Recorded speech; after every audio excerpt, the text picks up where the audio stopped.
Halo Sobat Bisa Tani, jumpa lagi di channel Bisa Tani.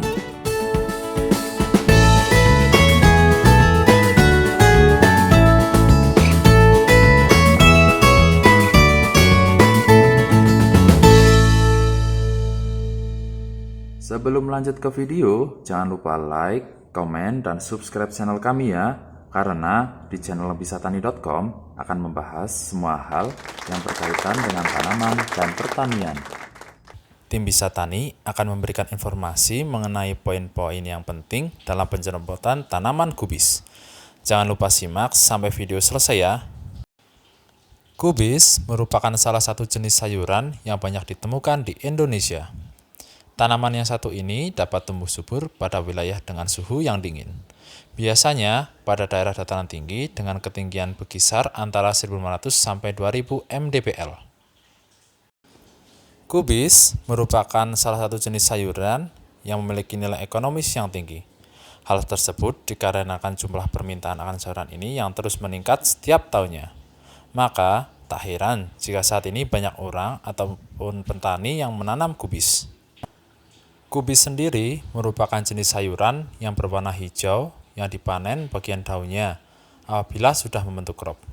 Biasanya sayuran ini dapat dipanen apabila telah memasuki umur 75 hari hingga 90 hari. Itu pun juga tergantung dari varietas kubisnya sendiri. Untuk mendapatkan hasil panen yang berkualitas, tentunya harus memperhatikan prosedur penanaman dan perawatan yang tepat.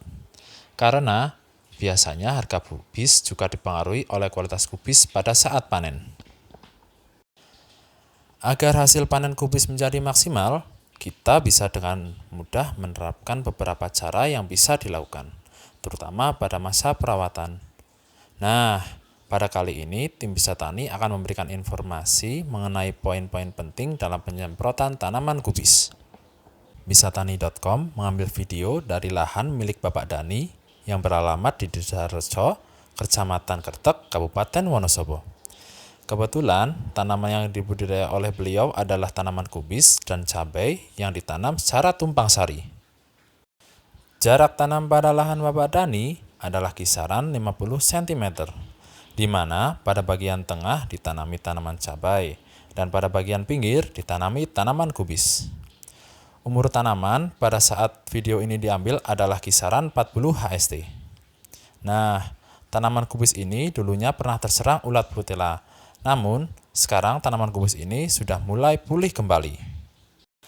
Berikut ini adalah beberapa poin-poin penting dalam penyerobotan tanaman kubis yang perlu Sobat Bisa Tani perhatikan.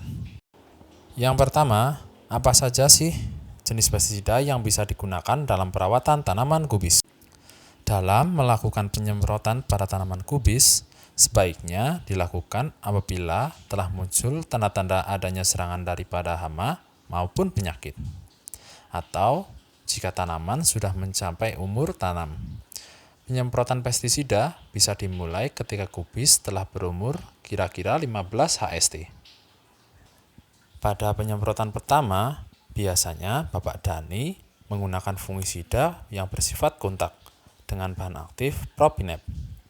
Selain itu, beliau juga menggunakan fungisida yang bersifat sistemik dengan dua bahan aktif, yaitu azoxystrobin dan difenoconazole. Adapun untuk jenis insektisida yang dapat digunakan adalah insektisida dengan bahan aktif emamectin benzoat dan nilufenuron yang bertujuan untuk mengendalikan hama yang telah menyerang pada tanaman kubis. Pada penyemprotan yang kedua, Bapak Dani merolling fungisida menggunakan fungisida yang berbahan aktif piraklostropin plus metiram dan juga fungisida yang berbahan aktif difenoconazole. Sedangkan untuk pengendalian hama, beliau menggunakan insektisida berbahan aktif spinetoram dan juga insektisida yang berbahan aktif imidacloprid. Ternyata jenis hama yang menyerang pada penyemprotan kedua ini tidak hanya dari jenis ulat Brutella, tetapi sudah muncul juga serangan dari hama kutu-kutuan. Karena pada saat ini tergolong curah hujan terbilang tinggi, Bapak Dani juga biasa menambahkan perekat agar pestisida menjadi mudah terserap pada tanaman dan tidak mudah terbawa oleh air hujan. Selain itu, beliau juga menambahkan asam amino yang berguna untuk memulihkan tanaman yang stres akibat serangan dari hama dan juga penyakit. Pada penyemprotan yang ketiga, Bapak Dani menggunakan fungisida yang berbahan aktif mancozeb dan juga difenoconazole. Sedangkan untuk insektisidanya menggunakan insektisida yang berbeda dengan penyemprotan pertama dan kedua. Pada penyemprotan kali ini, beliau menggunakan insektisida dengan bahan aktif bentoat dan juga metomil. Tidak lupa, beliau juga menambahkan perekat dan juga kalsium plus boron yang berguna untuk menguatkan daya tahan tanaman agar tidak mudah terserang penyakit. Tujuan dari penggunaan bahan aktif yang berbeda setiap kali melakukan penyemprotan dimaksudkan agar hama tidak menjadi resisten maupun kebal. Yang kedua, cara pencampuran pestisida yang baik. Dalam melakukan pencampuran pestisida tidak dapat dilakukan dengan sembarangan. Hal itu dimaksudkan agar pestisida dapat bekerja dengan lebih efektif. Sebelum kita masukkan ke dalam tangki semprot atau dum penyemprotan, ada baiknya kita mencampurkan pestisida tersebut ke dalam ember terlebih dahulu. Untuk urutan pencampuran, biasanya diawali dengan memasukkan fungisida dengan berbentuk butiran atau WG.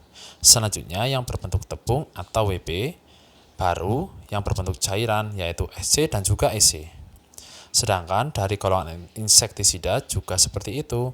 Kita utamakan dengan insektisida yang berbentuk butiran dahulu, dilanjutkan dengan yang berbentuk tepung atau WP. Setelah itu baru insektisida yang berbentuk cairan yaitu SC dan juga EC.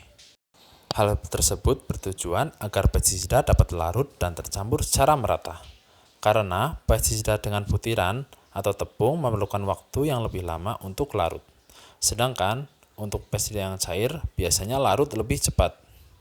Setelah insektisida dan fungisida tercampur, baru bisa kita menambahkan perekat agar pestisida menjadi lebih mudah diserap oleh tanaman. Dan untuk pupuk daun biasanya dicampurkan setelah perekat agar pupuk daun tidak terikat dengan pestisida, yang mana justru dapat membuat tanaman menjadi sulit dalam proses penyerapan. Yang ketiga, interval penyemprotan. Dalam setiap musim tanam, penyemprotan biasanya dilakukan sebanyak beberapa kali. Hal itu menyesuaikan dengan intensitas serangan hama dan juga penyakit. Selain itu, faktor cuaca juga menjadi acuan dalam penyemprotan. Biasanya, penyemprotan dilakukan dengan interval 7 hari sekali. Apabila serangan hama dan penyakit sangat tinggi, serta kondisi curah hujan yang sangat tinggi seperti saat ini, kita biasanya menyemprot pestisida dengan interval seminggu 2 kali. Konsistensi penyemprotan sangatlah penting. Hal ini bertujuan untuk menghindari serangan hama serta penyakit yang berkelanjutan. Yang keempat, waktu penyemprotan. Penyemprotan pestisida biasanya akan lebih efektif apabila dilakukan pada pagi hari ataupun sore hari. Dalam penggunaan pestisida juga harus disesuaikan sesuai kebutuhan pada tanaman. Hal tersebut agar penyemprotan menjadi lebih efektif dan juga tepat sasaran. Jika penyemprotan tidak dilakukan sesuai dengan kebutuhan tanaman, bukan tidak mungkin justru akan membuat tanaman menjadi lebih rentan terhadap serangan hama dan juga penyakit. Dan satu hal lagi yang perlu diingat, ketika menggunakan fungisida dari golongan azol, pemberian pupuk juga harus dihentikan. Karena hal tersebut dapat membuat tanaman menjadi lebih mudah terserang penyakit dan cara kerja fungisidanya juga menjadi kurang efektif. Mungkin sekian dulu informasi mengenai poin-poin penting dalam penyemprotan tanaman kubis. Semoga informasi tersebut dapat bermanfaat untuk Sobat Bisa Tani. Sampai jumpa lagi di video kami selanjutnya. Salam Petani Indonesia.